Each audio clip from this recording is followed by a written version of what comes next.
3, 2, 1.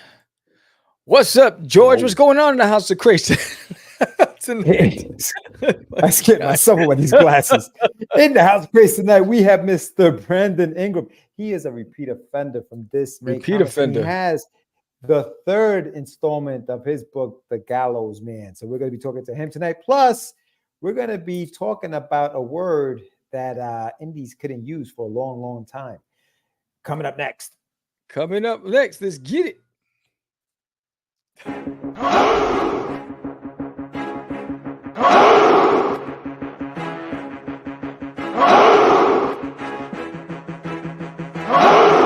We are the only show for independents all around, giving you a platform to spread your word all over town. Catch the Craze is the place to promote to your fans with the Dreamer, Medina, and Sam the Crazy Man. Subscribe to our show and never miss an episode. It's time to get your mans, listen to us on the go. Updated every week, we never miss a day. Join the squad, come on in. It's time to catch the craze. If you are an independent, catch the craze. Making moves on your own, catch the craze. On your grind in the streets, catch the craze. Join the movement, catch the craze.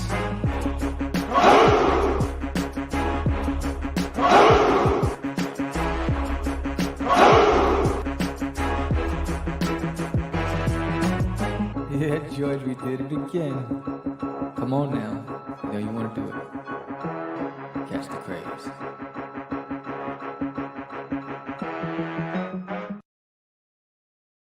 Welcome to Catch the Craze podcast. I'm your host with the most, Sam the Crazy Man, Vera, and I am with George the Dreamer, Medina. What's happening, everyone? Welcome to another exciting episode of Catch the Craze. What up, Lou?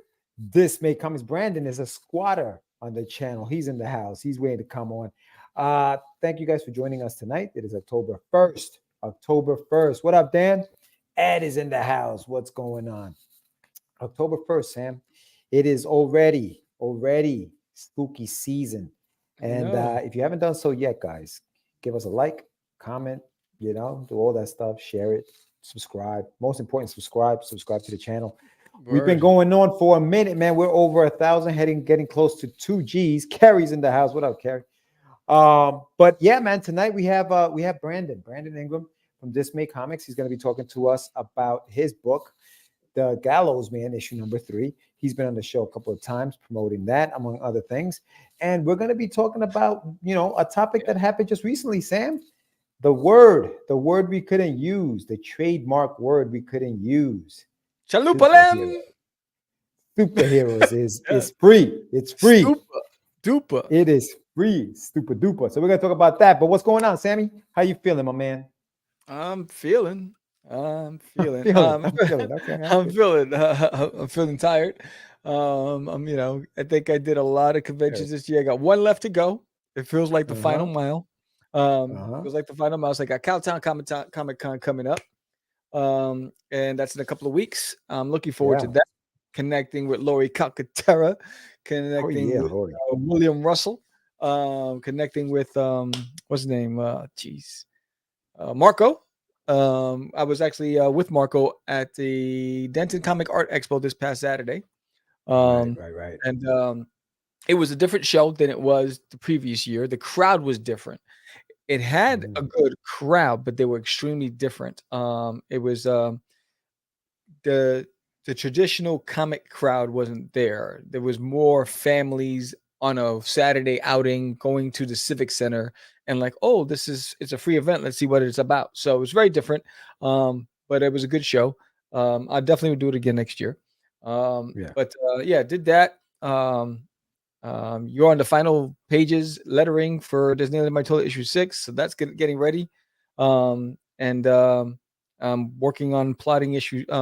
It's to come. Storyboarding issue number 7 right now. And I got some news for next year that I'll share as we get closer to the year end with some stuff. But no, I'm excited. And that's basically what's going on there. And then right now I updated the website with a whole bunch of new stuff. The Duty as sticker sets. I got Duty's Monster sticker sets volumes 1 through 3.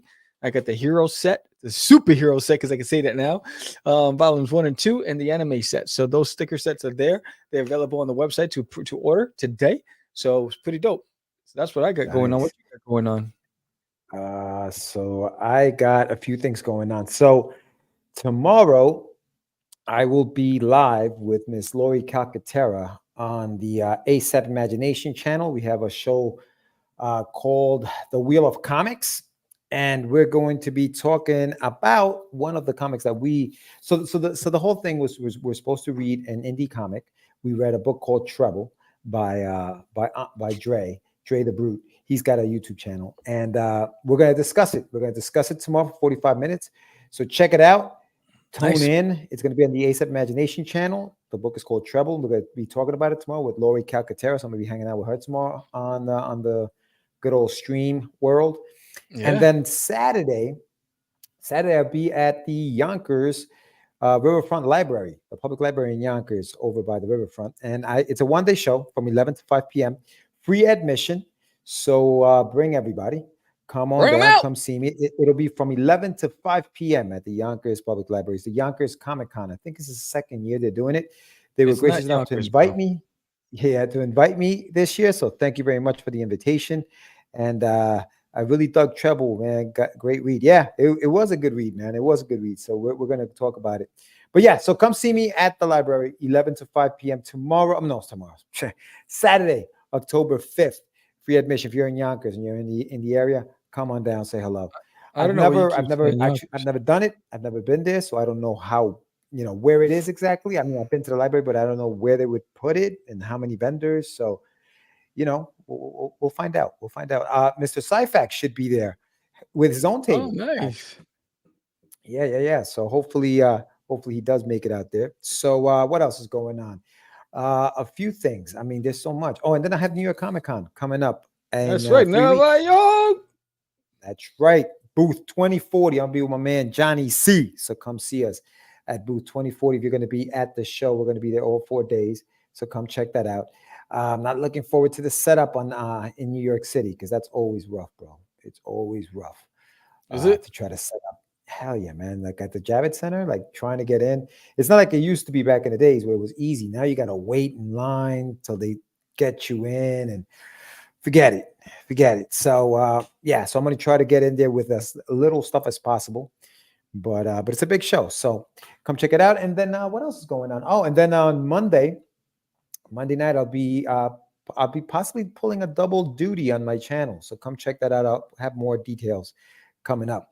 But yeah, dude, it's gonna be busy. It's been a busy few weeks, and I'm doing the lettering for issue 6 of Duty with you've delivered all the pages, so we're getting that done. And Sister Grimm, I'm also lettering that book for Miss Lori Cunningham. So yeah, man, it's been a busy few weeks. Yeah. I've just been busy. Remember I destroyed my iPad. I sat on it when I was at one of the Comic Con, College Station Comic Con, because a family came back after they bought all the books. They came back. Oh, can we get this signed? I said, sure. And I forgot that I had my iPad on the chair, and the chair was curved. And I sat down and I heard snap. I was like, oh no. Snap, crackle, and pop. I wound up getting a refurbished iPad Pro 12.9 inch from Amazon.com. Really? Yeah. And it's a bigger screen. Huh? Amazon's got that stuff on there too? Yeah, you go to their what is it called? Not clearance. It's called they got a whole section of Amazon.com which is refurbished. And so I got a iPad Pro 12.9 inch refurbished, save on the pennies. To repair the screen costs just as much as buying a new iPad. I was like, get out of here. So I need therapy if I broke my. Yeah, it was depressing. I was depressed at the show. My temperature when it snapped and they walked away. I tried to keep a straight face, and then when they walked away, like my temperature went up, and like I felt like miserable. And I was like, because I take it on and I draw and I get caught up on work with it, and I'm like, I was just so depressed. And then I was like, oh man, I got the repairs for this car and I got to repair this and I got to repair. I can't. And then I was like, so I just searched and then I found the price I was looking for. I was like, God, I'm good. Yeah. Repair ain't where the money gets made by Apple. No, Yeah, man, that's how they get you, bro. They get their hands in your pockets. Yeah, it does. It does affect. It was hard for me to get myself back in the game when it's because I kept looking at it and it was just like, and I was just like, it slowed me down because now the whole weekend I couldn't draw, right? And I couldn't get caught up on work. And I was like, and then I'm just like, man, I had this iPad for so long. But the good thing is I got a bigger screen. That's good. For I think I paid like 70% off what I would have paid retail price. So that's how I do on my digital. Yeah. Yeah. And so it's easier, it's more convenient. And I got one of those paper screen protectors that feels like you're drawing on paper with your pencil. Oh, nice. Yeah. So that's it feels like I'm drawing on real paper when I'm on the go. And I got a case that has a keyboard attached to it. So it's nice. Hopefully it stays protected. And now I'll learn my lesson. Keep it in the book bag when I'm not don't ever put it on the chair, Sam. Keep it in the book bag. Bad boy. Keep it in the book bag. Yeah. Nah, but it's one of those things where, like, if you're at the show, you just, somebody comes to the table, you just put whatever you have down, and then you just go do your thing. You know what it was? It's also that was the convention where I had no light behind my booth, so it was dark too. So, it was like you know how many people I scared because it was so dark. But that was another story. You'll see the vlog when I post it. But it was like, what the hell? Turn on the lights. Turn on the lights. No bueno, bro. Transfer complete. The good thing about the iPad, all I did was connect it to my other iPad and said transfer everything over. It's the good thing about the Apple products. They all just talk to each other. Yes. Come and talk to me. That's I right. really want to meet you, girl. Yeah. Name the artist. I really want to know your name. Who sings that? Tevin Campbell, bro. That's not Kevin Campbell. Oh, wait. Which one are you singing? Kevin Campbell is Can We Talk? Can we talk? Yeah, so I got to do. It's so easy. It's easy to make you sing. I mean, it's just so easy, dog. I get a wrong answer, and you're like, no, that's not him. Don't be messing up my songs, bro. All right. Don't be messing them up. But yeah, dude. So listen. So today that was Jodeci, by the way. Yes, it was Jodeci. Yes. So what's the spin-off group from Jodeci? Jodeci? It was only three of them. Not Belle Biv DeVoe. Belle Biv DeVoe was New Condition. Jodeci was I don't know, what did they call themselves? There was three of them, and then they went to two. Oh, that was it. Casey. Oh, their real names. I knew it was their real names. No, that they formed a duo called Casey and JoJo. Yeah, I know. It was their real names. They had some songs. Yeah, they had some songs. Yeah. I remember that. Casey. There you go, Dan. Dan knows what's up. Yeah. Look at Dan. Knowing the trivia. But anyway, so Sam, there's always a song. I think it's time to get on meds. Yeah, I think let's do it.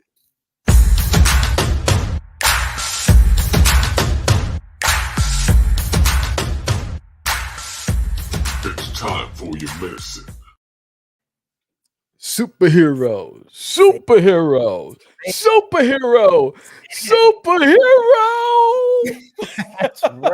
That's right. Jodeci's first album is fire. Yeah, all right, Dan. I love it. There you go. You're an R&B fan. Now, this is the R&B from back in the 90s. That was the good R&B. That was the good R&B. Every time I close my eyes, Carrie knows what's up. Best rapper. I wake up feeling, whoa, easy. Yeah, family show, bro. Family show. I can't get you out of my mind. Whoa. Oh, damn. Woo. Anyway, superhero. That was the era, bro. I think everybody had those cassette tapes playing it. Bang. Yo, we're not gonna talk about what's his name, Mr. R. Kelly. We're not gonna talk about him, but oh no. One of the people in the back, superhero. That's right. That's right. So unless you've been living under a rock, or you really don't care about comic books, the word superhero is free. Marvel and DC have lost their trademark privileges to be the only people to be able to use that word. And so now it's out. They didn't even respond to the letters from the court saying, hey, what do you want to do with this? Nope. So they lost it.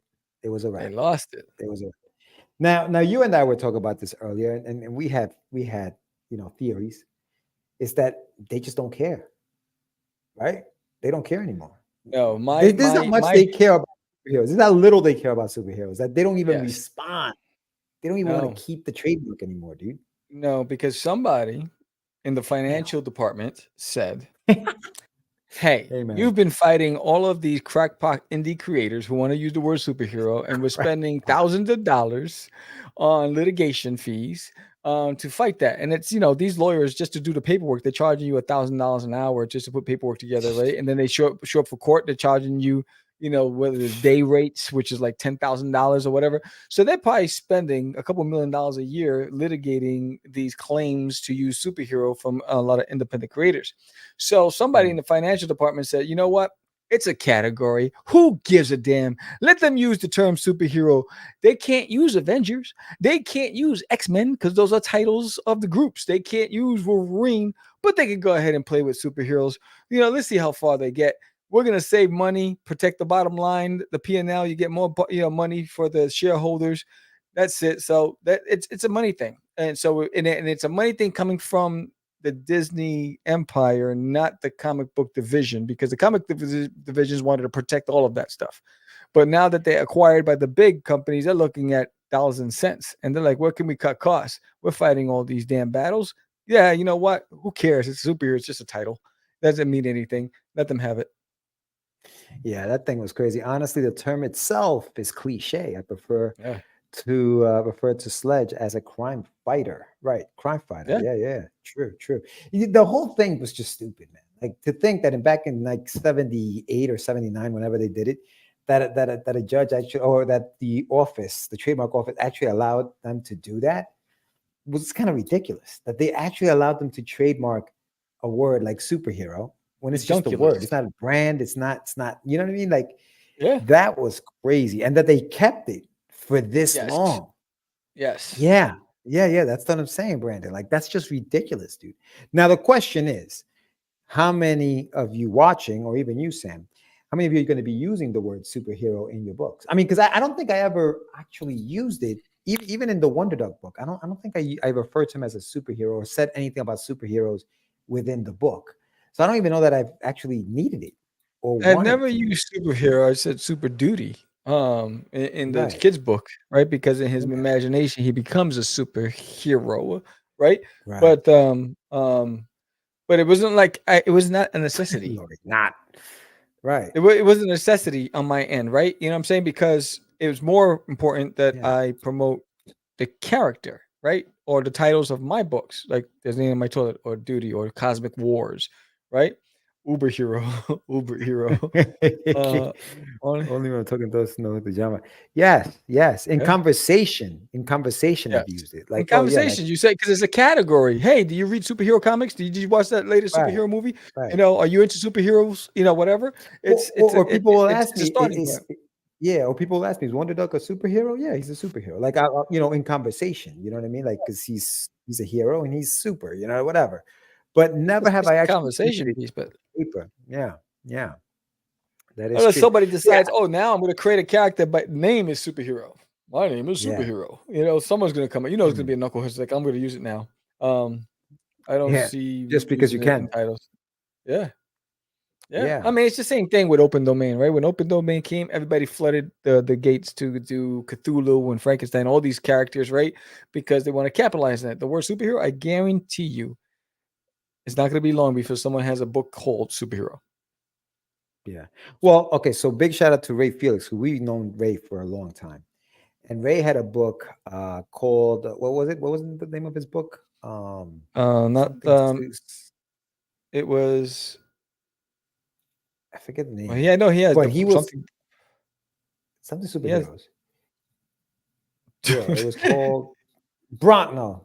It was Bronx Heroes. What is it called? A World Without Superheroes. A World Without Superheroes. And he had to, and they fought him. And he took him to court, and he represented himself, and he litigated his own case, and he won. Yeah, well, he was able. I guess they settled with him. He was able to use the word superheroes in his books as long as he was publishing them yearly or something. There was like a catch. They were like, all right, fine. You want to use it. But if you ever stop publishing, if you ever stop printing these things, it had to be in print. If you ever stop printing or publishing these things, it goes away. So you miss a year where you're not publishing, You're done, basically. Done, son. Lori, yeah. So the word superhero is now open domain. It's no longer trademarked by DC or Marvel. So that word can be used. It was at one point trademarked. I don't think it was copyrighted. It was trademarked. Yeah, big win for the little guy. So is it really a big win? No. I'm saying when Ray. Oh, for him, yes. Or when they allowed him to use it, allowed him. That sounds even terrible that they allowed him to use it. I know. That's crazy, bro. But that was at a time where they were protecting everything. If you said blue, copyrighted, protect it. Blue, you said green, no one can use green, like the Hulk, right? It's like gamma. You can't use gamma. No, it was that whole fight with Apple with right? iPhones, iPad, iMac, and then another company was using the word I, and they had to sue, right? So because they put I before whatever it was, that it's territory, right? People want to protect the territory, but in my opinion, at this age, looking back, I thought that was just foolish. But what it did was it gave them free marketing. But it was at a cost. But gave them up because everybody fighting for the term superhero. All it does is put Marvel in the news, and DC in the news, and any press is good press, Right. And so, but at a certain point, they just looked at the bottom line, and now where the prices of the celebrities, the actors and actresses have gone up, the prices, the movie sets and the software and the cameras and all that stuff has gone up. They need to cut costs somewhere. Why spend $5 million, $10 million a year on litigating superheroes with a bunch of people who are trying to break into comics when we can just go save that money and put it somewhere else? Yeah, Lou says I before E except after C. That's right. And sometimes Y A E A-E-I-O-U. And you're gonna do the moves. You're gonna do okay. All right. We're adding choreography to the songs now. I like it. Okay. I'm sorry. I couldn't help myself. I'm so sorry. I was triggered. She said I before you and it was over. That's all it took. That's all it took for you to go off the wheel. All right. So yeah, you were talking about words that were copyrighted. Oh, are we singing? We singing every night, Lori. Every night, right? Just in time for singing. Just in time. Yeah, the National Football League. So the NFL, you can't even say the word of their main event because that word is trademarked. You know what I mean? So even like when the NFL, yeah. So like the big game, they call it the big game. They can't say the word. And I don't know. Yeah, they can't say it because it's trademarked. So like I think even if we said it here, we would probably get like something saying, hey, you can't say that word because it's trademarked. Hell no. It's like, yo, the big trademarked it. Shut up. I mean, I'm sure you can't use it on your own marketing, but anybody could just say the word. What are you doing? I'm gonna watch the big game. You can't say it? Get out of here. No, you can't, bro. Honestly, like so if you watch like TV shows or radio shows, they will say the big game. They will say the big game, or they will call it something else, unless it's an NFL show talking about that game, and obviously they're saying the word. But yeah, you can't say it. Like they can't. They want to. Isn't that crazy?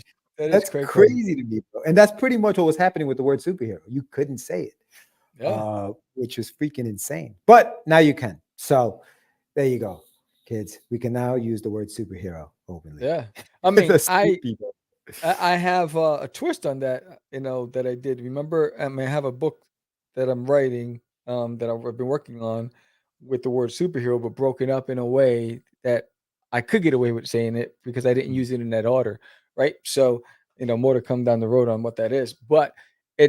But yeah, you're right, because I was conscious of the fact that, hey, I don't want no beef, bro. Beef, yo. I don't want the smoke. I don't want the smoke. And so I was like, yo, back up, son. Back up. For real. Yeah, because they were coming for you. They're always coming. They got their scouts everywhere. They're everywhere. I think I was talking to Daphne. Remember back in the days when we used to go into into the Midtown Comics, and we were able to put our stuff. Remember, was it you or who the fuck? Somebody told me that what was it? Diamond had people go into the store Yes. to see what books were on their shelves that weren't in their catalog, because then they would have a talking to the shop owner and say, hey. No, it wasn't me. We had a guest who's a shop owner a couple years ago, and he told us that they would come in and they would be like, nope, you're in violation. Direct violation. Yeah, okay. Never had any idea of the trademark. Glad I never scripted it. Yeah. Word. There you go. Yeah, dude. Like, but that's how it gets when these companies get a little too big. They get too big for their britches. Yeah. Right? And that's what was the beginning of the demise of Diamond, because when you alienate your base, right? Diamond needed the comic shops to order the and use them as a distributor, right? But when they started muscling them and make it and with unrealistic expectations and all this stuff, whatever, all they started doing was creating resentment. And so that's what was the beginning. I mean, what's it? Midtown Comics was the first one to start their own distribution, partnering with DC Comics, and it changed the game. It changed the game, right? It's you take care of your customer. Diamond, your core customer with the bookstores. Why would you try to muscle them and treat them like crap, right? You want to make sure that they're happy. Yeah. And that was the case. Yeah, man. It was freaking crazy, man. It was freaking crazy. But yeah, that's So Superhero is open to use, guys. So go at it. Look up in the sky. There's a bird. There's a plane. It's Chalupalem. It's Superman. Remember that? Chalupalem? No, I don't. Was that when you were a kid? No. I had a kid. His name was Felix. Alex. His name was Alex. And he would say Chalupalem instead of Superman. Oh, wow. I don't know. Yeah, Comic Mafia. I think Popsicles is trademark. It's just said it. Damn it. Is open to use, guys. Yes, use guys. It's open to use guys. Use guys. Hey, use guys. But hey, Super Hero Sam, my next IP. That's right. All right. So, that was that episode. We have our guests anxiously waiting in the green room. George did not put any refreshments in the green room, so he is parched. Brandon. Yeah. So, but before we bring them in, remind everybody I have an art channel. If you haven't checked it out, here's a little promo, and we'll bring our guests right in.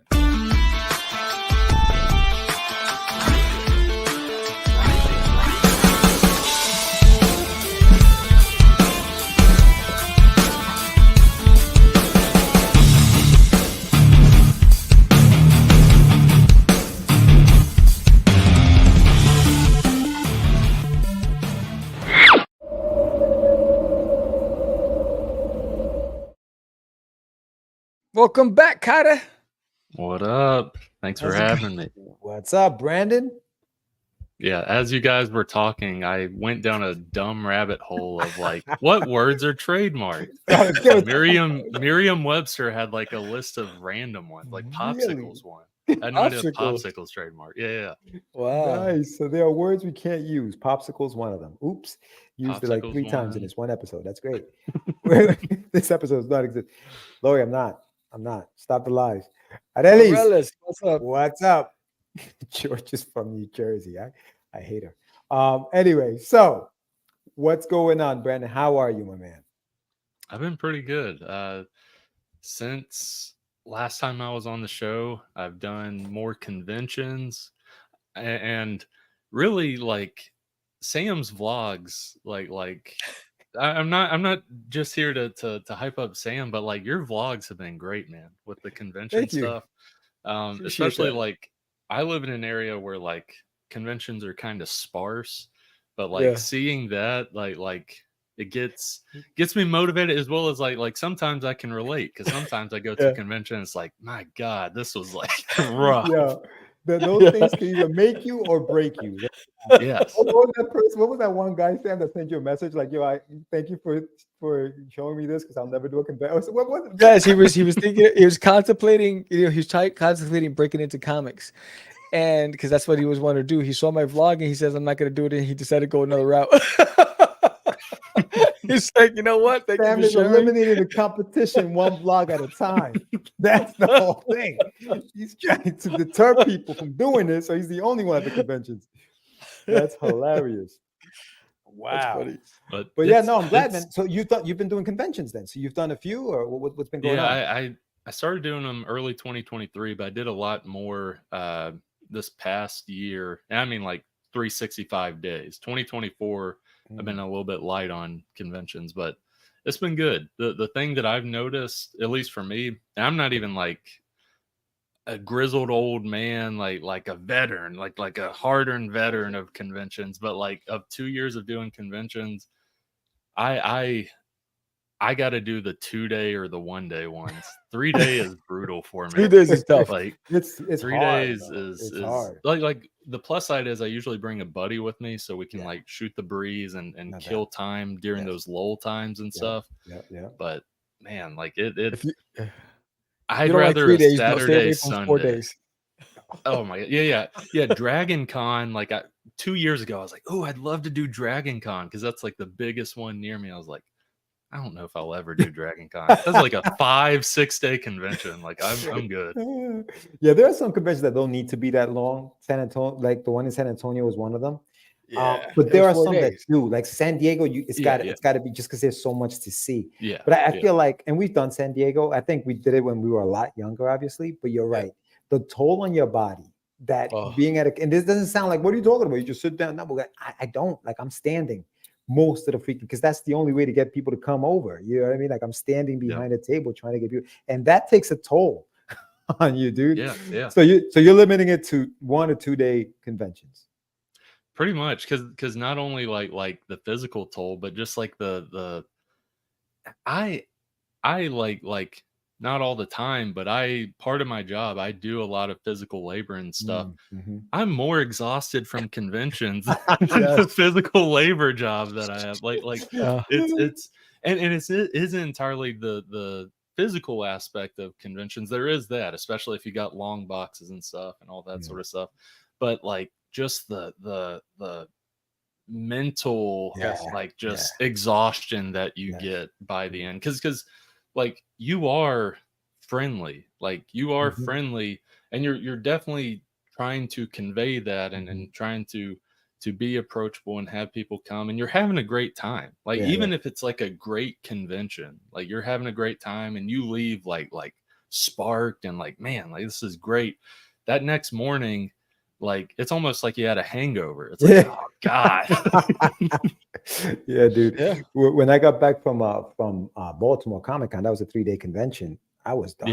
Like I was done. Like even Saturday, like Saturday into Sunday. By Sunday, I was like, whew, this was rough. When you have a good convention, tear down feels not such like, because if you've seen my stuff, it takes me 2 hours to set up.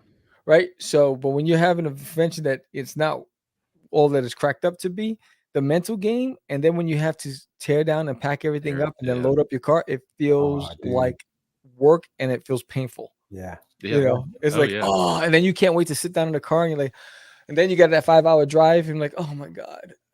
Right. So you can't wait to pull into that garage. No, I can't even find a piece. And it's even tougher when you're alone. Like, so you do that by yourself, Sam. So that's tougher. It's one thing with your friends, right? But it's another thing when you're by yourself. But he said 6-day convention, mental and emotional, lose your voice. I'm amazed at how worn my jaw muscles become from all that smiling. And talking. You know, it's and then it's most of the time it's like concrete flooring, and so you're on your feet all day. I got one of those little kitchen mats. I bought one just for that. Yeah, dude. It does help. It helps a little bit, but you also have to have the right shoes. Getting old sucks, bro. It just sucks. That's what it is. Dude, my sight. I'm losing my sight. On top of it, I was like, look at me. Look at this. if it's a convention that like is a big convention where like comics is like, it's not even a focus. It somehow made it in. Comics somehow made it in. Like a fan expo, like Sam's talking about fan expo. I completely agree. Well, it's mostly just because like I don't know, like there's a hierarchy of, and it makes sense. Celebrities, obviously, that's the big draw. But there's like celebrities, this, and then Artist Alley is at the very bottom in terms of the hierarchy, because like they especially with like a big convention like Fan Expo, they squish you together.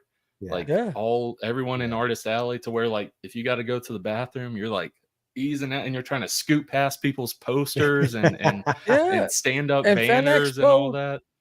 Fan Expo Dallas is charging almost $600 for a table, and it's a 6-foot table in a was it a 6x4 spot. So you barely have any back room. You're tight with the other tables. If you're gonna charge that much, give a 10x10 booth with an 8-foot table, right? There's a show called Retro Expo that I wanted to do. Same thing. They're charging almost $600 for a 6-foot table. I'm like, get out of here, man. So it's like they're just squeezing the little guy. And then people are desperate to get into these shows because they're trying to break into comics, but they got to make that overhead, and and you're competing with all the people that they're getting all that marketing and space. It's sad to hear, because you just mentioned a 6x4 space. Yeah. Fan Expo, I didn't realize they're decreasing. It was 6'5" when I went. So now it's 6x4. Like, that's even smaller. Like, yes, you got no room to scoot your chair back, sort of thing. And that's the crazy part. That's why I love like College Station. They give you a 10x10 and an 8-foot table, right? And I didn't have any lights, but at least I had a big spot, right? So I think for me, I'm always looking for events where I have the footprint and the cost is down. Like I'm doing Texoma. It's an 8-foot table. It's a 10x10 spot. My table, my booth is $150, right? So I was like, all right, cool. But $600 on top of travel and hotel stay or whatever it is for a 3-day show or 2-day show, the risk is higher because the cost increases. So you have to weigh those options. I mean, that's pretty much what I look for. You mentioned that price point. I don't look at, especially in my area, I don't have a lot of conventions, but I don't look at stuff like 200 or more, because it's like I know I'll hit 200. But it's like, I'd like to make a little bit of money so I can, cover the table costs and the books and stuff, but also, hey, it covers my food. That'd be cool. Like, I look for those like 150. Sometimes you'll see $100 shows and stuff like that. And like most of the time, even if it is a small convention, because I live in like, when I go to conventions and stuff where I live, it's like small country town sort of stuff. But like people flock to that because it's like they're hungry for it, because they don't have all that stuff. So they're like, they're there. They're ready to check everything out, spend, because they don't have other options regarding conventions and spending sort of thing. So it's a plus and minus with not having as many conventions around me. Can't afford the 6. I tell you, not a lot of us can. I went because I had nothing to lose. That's good when you have nothing like that. When you have nothing to lose and you just go, that's different. Like you make the most of it. Like with the Fan Expo thing, as many gripes as I had with it, I ultimately had a great time. Will I do it again? Yeah, no. But when I did Fan Expo 3 years ago, it was $350. It was 3 years ago, and I tolerated the 6-foot table. I tolerated the fact that they put a big time author directly with his crowd line blocking all of our tables in Artist Alley, right? I tolerated the fact that I was squeezed with everybody behind me. We had to walk 4 tables down to get out of the aisle, right? All that stuff. But then I was like, you know what? Then they jacked it up. They nearly doubled the price for the next year, and with the same footprint. And I'm like, come on. And then I was like, and then I did Fan Festival 3 years ago, and it was dead. It was dead. We were standing there, artists. There's like 50 of us just hanging out, just looking around, because where's all the people, right? So I was like, and that's run by the guys who do Fan Expo. So I was like, you know what? I'm anything that would fan, I'm out of there. I'm not doing any of your shows. I'm gonna go somewhere else where I know that I'm gonna get a return on my investment and I have a better chance of actually making money. Yeah, and it's also interesting thinking about like whenever I first started conventions 2 years ago, a little over 2 years ago, before I started doing conventions, when I was first starting out in publishing, I was like, man, there's this one convention that's about 40 minutes away from me. It's the biggest convention in like 300-mile radius sort of thing. I was like, man, that's the dream. That's the dream convention. Then one day that dream kind of becomes a reality when they accept my application and they're like, yeah, we want you here, because they are very like, this one is very picky on the application stuff. They accept the application and stuff, and then they're like, okay, here you go. And I hadn't like signed anything, so it's not like I was signed up for it. I get what it will cost. Artist Alley. This is a 3-day convention. Mhm. Artist Alley was $700, and I was like, I'm good. That's a good, I don't even care about that anymore. Dream That's over. Yeah, exactly. Like reality set in. I was like, I'm good. I'm good with these smaller conventions. $700. That's Holy, ridiculous. you know what you got to bring to that convention to make $700 back? Like it's insane. It's You gotta bring insane. up, Well, you gotta bring stolen money from a bank. Yeah, yeah, basically. yeah. As a writer, it would be nearly impossible to make that money back if I'm just selling books and some t-shirts and stuff. Even as an artist, if it's a writer and artist, even then, like yes, you're doing sketch covers or you're doing sketches, or maybe you're even selling original pages and stuff like that. Right. But making $700 back, plus if you got a hotel for 2 or 3 nights, plus if you got to eat, and you're probably going to eat some overpriced convention food at least a few times, like it just stacks up. Yeah, no, it does. It does. But let me ask you this, Brandon. So going to these Yeah. conventions, what did you bring? Like, so what projects do you have right now that you brought to those conventions that you felt were, hey man, this actually worked out for me? Oh, like all my books like have done really well at conventions. I've done various ones. Like I've done like some horror conventions and stuff like that, because I have a Nice. couple horror books and stuff like that. So it's worked out. Like I like the Square app because I can like keep up with stuff, and then I write down all the cash stuff and all that on paper. But like seeing what all has sold and stuff like that, it's almost equal regarding all the books and stuff. Now there'll be like, I don't have like a crap ton of variant covers, but it's like a cover A, cover B. Sometimes a cover A or cover B is selling a lot more. But no, regarding like the Gallows Man stuff, Dismay Avenue stuff, Tales from Town City #1, they're all like fairly equal in people picking it up at conventions. Yeah, I love that, man. I love that. What is your, because I'm sure you have pitches for all of them, but which one do you find gets the most, like people get the most kick out of it? Like, there's always like a product that people just get a kick out of it and they kind of laugh when you say the pitch. So which one is that for you? It's a mix of the Gallows Man one and the Tales from Town City one. Gallows Man one's super short because it's just, hey, it's Adam West Batman meets Inglourious Bastards. They hear that and they're either like, oh, okay, because they're like, I don't know how that meshes well. Like, is that peanut butter and jelly? And I'll be like, well, here's the book, you can check out to see if it is or not. I think it is. I think it's chocolate and peanut butter. I think it's a Reese's. There you go. But there's that, and then sometimes it will be someone that's like, what? And again, have the display copy. It's like, hey, or you can check to see sort of thing. Yeah. So there's that with Gallows Man. Tales from Town City usually gets like the laughs where like it's intrigue, but it's more they're laughing and they're like, okay, I gotta check this out, because that one I'll be like, yeah, it's a anthology comic. It follows 2 homeless villains trying to use expired coupons in a grocery store. One has hypnotism powers, but he's very bad at it. He can't even get the clerk to be hypnotized to accept the expired coupons. Then there's a team of super pets that are slaughtering poachers, and then like that little thing gets them into that. Nice. And you cosplayed as one of those characters, didn't you? Yeah, Hypno Ray. The cheapest cosplay, and it just worked out. It worked out. Like I didn't write the story just because I could cosplay. Right. I spent maybe $40 on all the outfit stuff. Right. And 25 of that was just the hypnotism glasses. Like I paid someone on Etsy for those, and then all the other stuff was just thrift store stuff. It's amazing, dude. Do you still do it? Do you still go out there with the outfit on?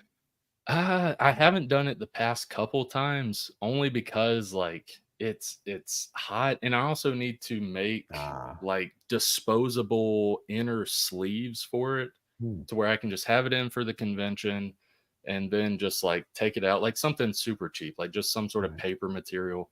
I can just take it out, throw it away at the end, because the issue is like I purposely like shredded and tore up the jacket because it's supposed to look bad. And I've done summer conventions with it. I've been outside in it and stuff, and like it gets sweaty right here. And then like the inside, it sounds gross, just like slight the stickiness with sweat and stuff. Like right. I need to get it dry cleaned, but I can't get it dry cleaned because I purposely destroyed the thing. So, so I just need to get like disposable like sleeves sort of thing. Oh man, no, but that's cool that you're able to do that. What's the reaction when you walk around in your own like character? Like people must get a real kick out of that thing. What was hilarious, the first convention I did with that cosplay was I was at it was a paranormal convention, but it was more like it's paranormal, but there was also like kind of the conspiracy vibe to the convention and stuff.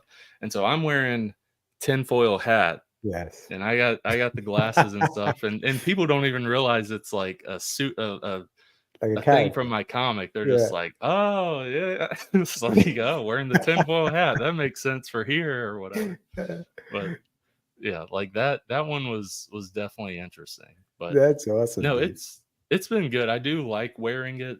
The downside is me like needing to wear glasses specifically for distances. Like people look like blurs to me, sort of thing, at a distance.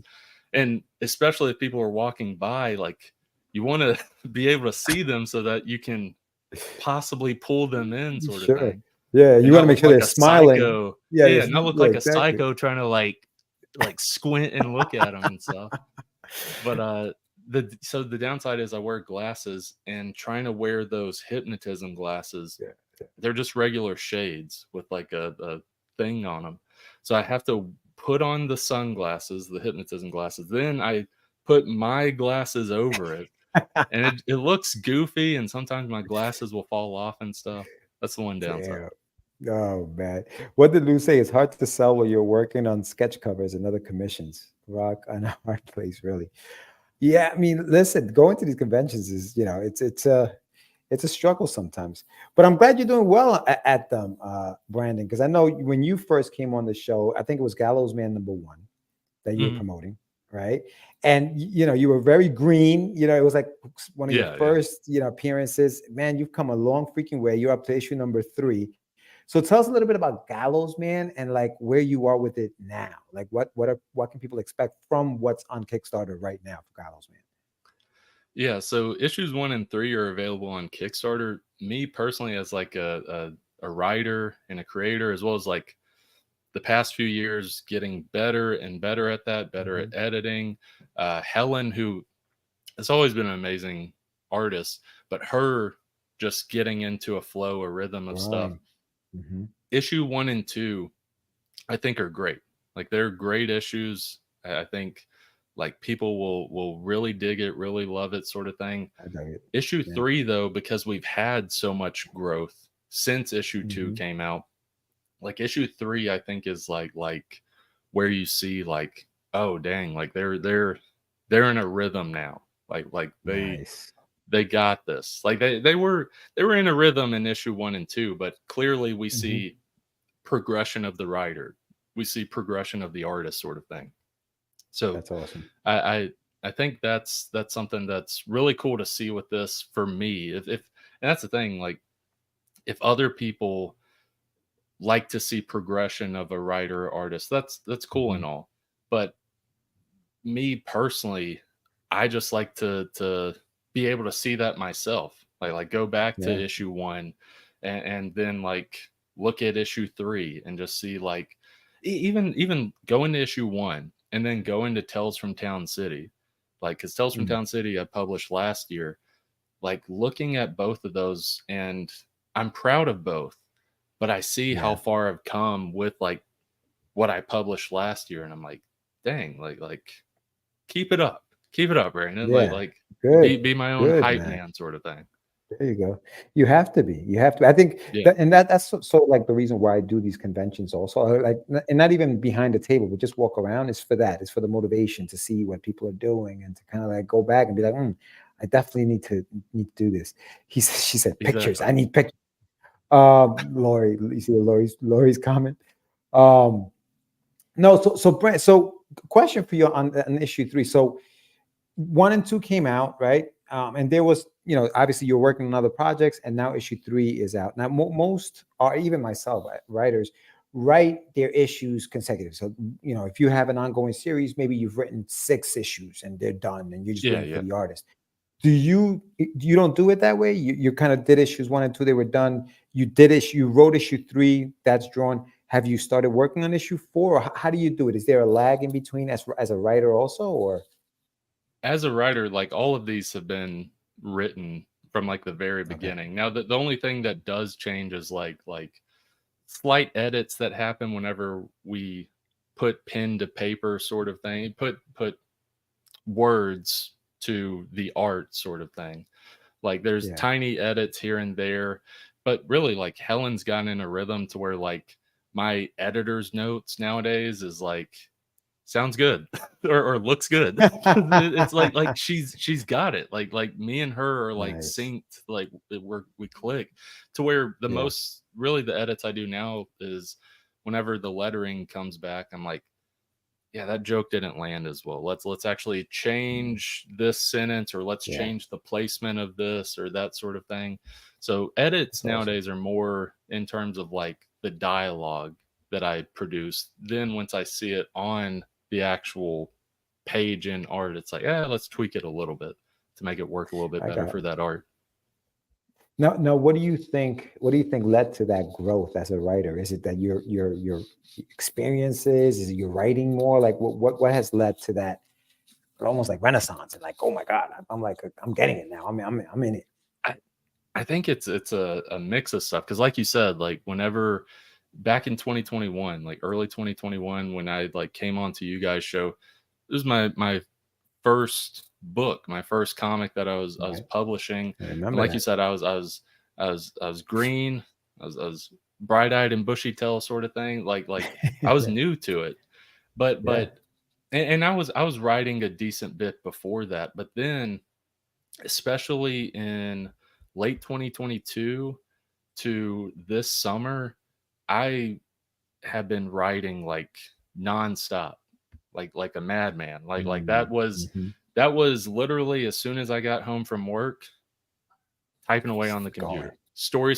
Like I have like 3 series, like not just like single issue, 3 series completely scripted out. Each issue completely scripted out, as well as all these other mini things that I'm doing with other people and that will be published soon.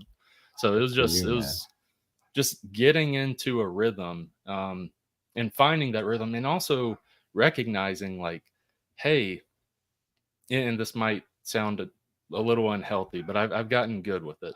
When I get into a rhythm, basically when I start writing, keep going, because the second like I miss a few days or miss a week of writing and stuff, the hardest part is getting me back into it.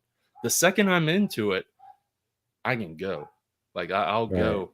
It's just getting me back into it. That is the toughest part. Yeah. I think, was it, I don't know if it was Hemingway, but the guy, I love the Gallows Man video. Yeah, it's really dope. I don't know if you've shared the link, Sam, in the chat, but if you guys haven't checked it out, go to, you did, right? Check out the Gallows Man. It's a Kickstarter right now. But what I was going to say, Brandon, was like, I think it might have been Hemingway that said, I don't know if it was him, but when you're writing, right, and you're done for the day, leave it in like almost like a cliffhanger, so that when you come back the next day, you know where to start from, and you can go. You can go. You don't have to like, okay, what am I going to write today? You know what you're going to write because you left that cliffhanger there. And I don't know if you try. Exactly. I actually try. It works. It really does work, because, like you said, sometimes you don't want to stop, but you realize, I need to stop. Like, I'm done. I'm tired. Like, but you leave it in a place. You know what I mean? Where like you can pick it up the next day and you can just go from there. And part of it for me is like one of the series was just nonstop anthology stuff. Like it was like a bunch of comedy anthology stuff.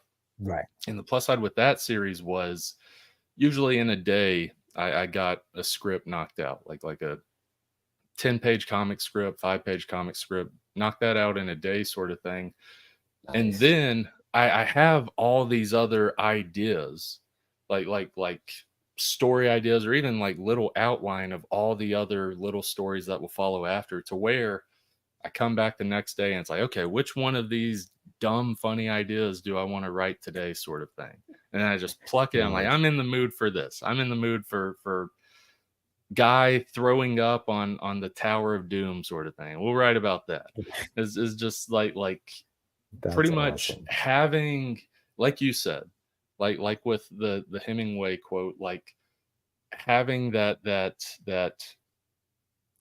thing, like in classic comics, especially like Commandi comics back in the day, where it would end and it's like it leaves you on that cliffhanger, you say, and then like then the next issue you're ready. You as a writer leaving yourself on that cliffhanger so you're ready to get back into it.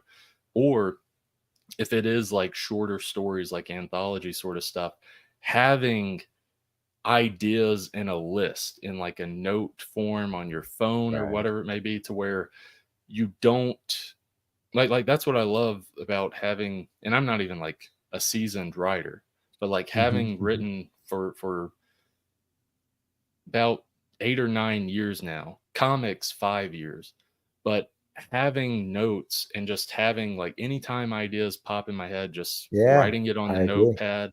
And then anytime I sit down to write something new, if I'm having writer's block, that notepad keeps me from having writer's block, because I can look and see which one of those am I in the mood to write today. Yeah. What's when I saw you were going to have Brandon Ingram, I was saying, yes, sports interview. You're not the only one. That's funny you bring that up. End of Zed. I used to be a substitute teacher, and the teacher would write the sub's name the day before, like on the board, so they know like, oh, like who to address, sort of thing. And I walk in like the next day. These are little kids.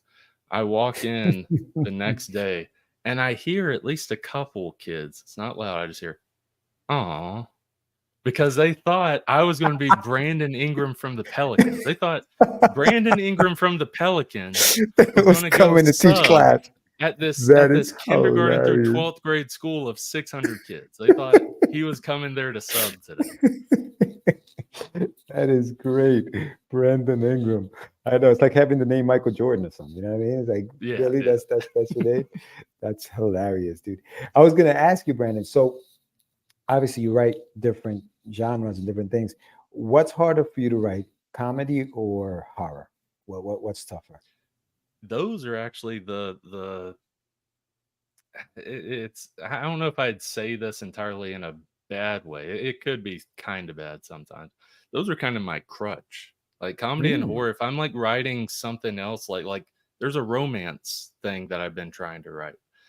I'll get into it, and then like if I get stuck on a part, or I'm just like, what? Come on, this isn't working. I'll be like, all right, let me pull up this comedy script real quick. Let me do some funny stuff. Here's my coping mechanism, comedy. Here we go. Okay.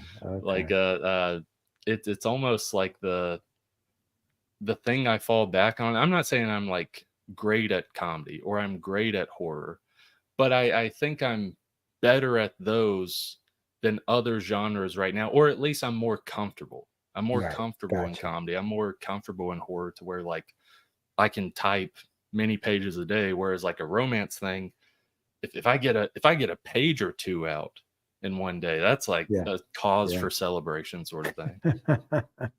I got you. So what would you, okay, so for those who don't know, Gallows Man, what would you consider that? What genre would you put that in? I would put it as it's a golden age superhero dark comedy.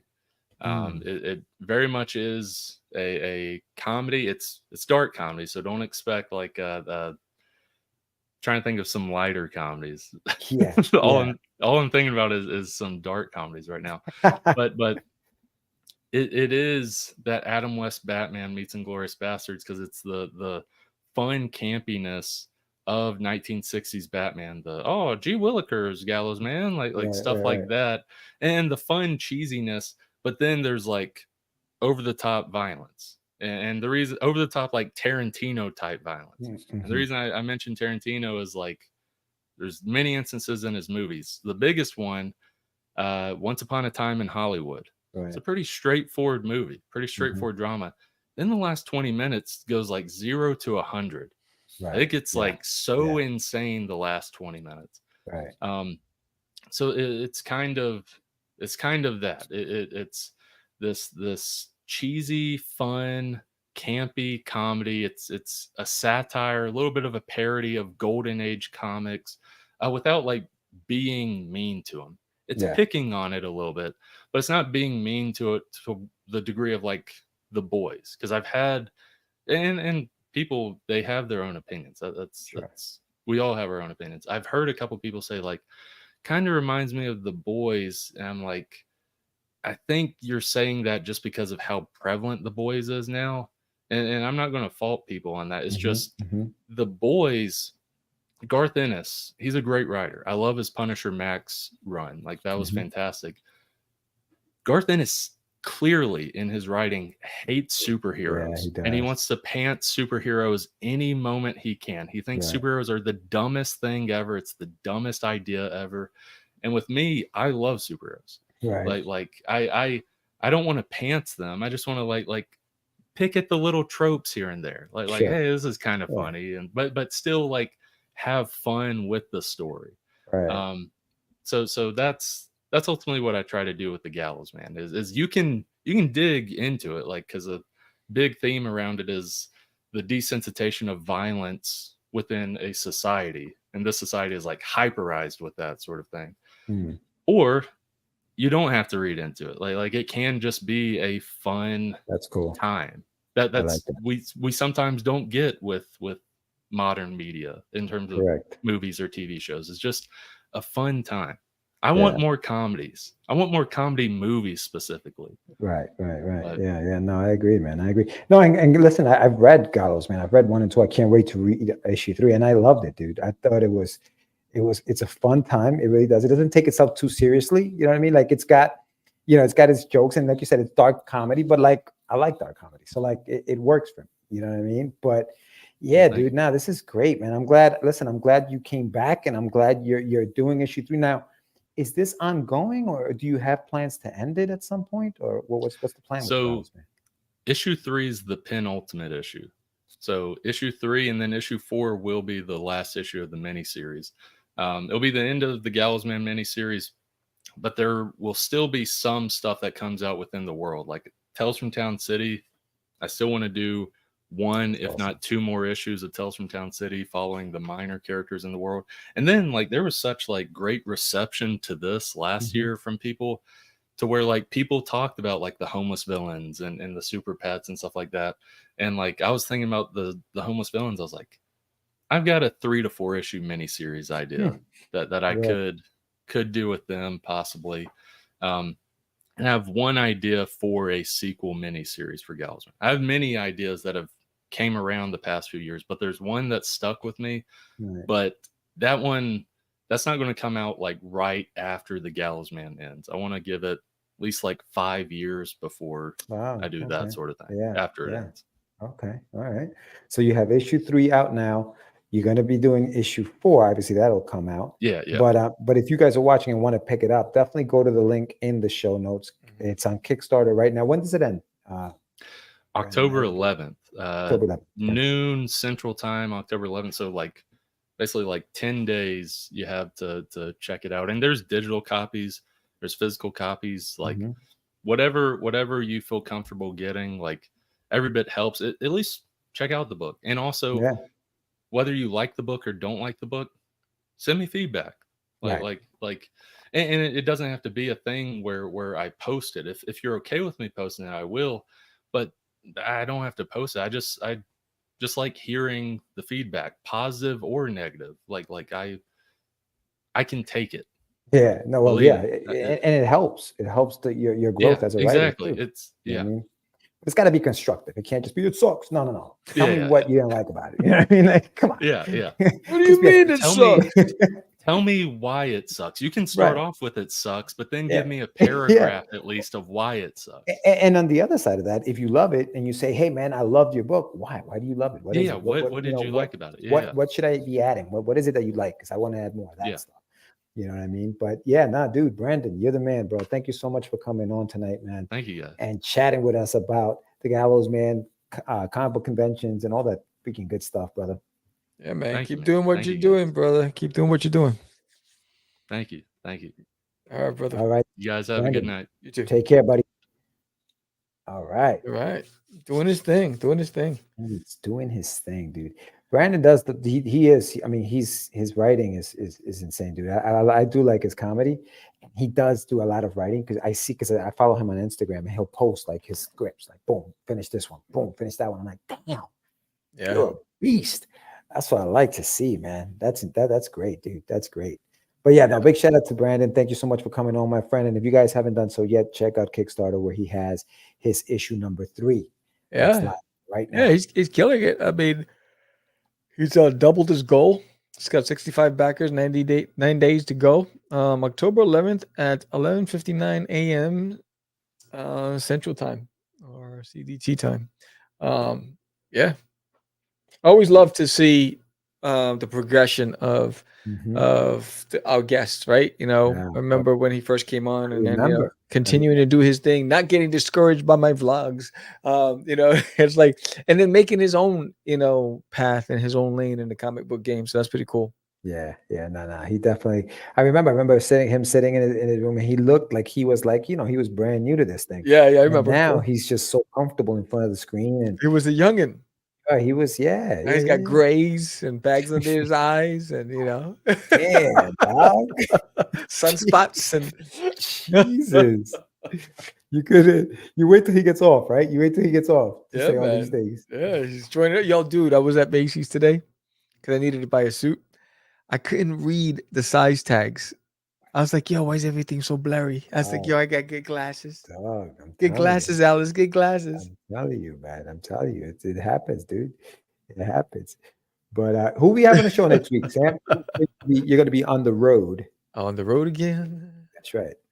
It's Samuel Verver on the road again. Let me see who's the Comics will make a 27-year-old 50. Yeah, it does. Comics, comics wears you out. That's Kellen. hilarious.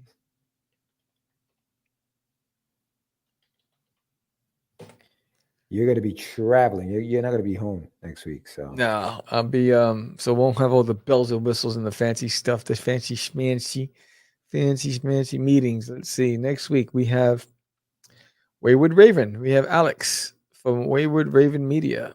nice. No information, just that he booked. So I don't know what he's promoting.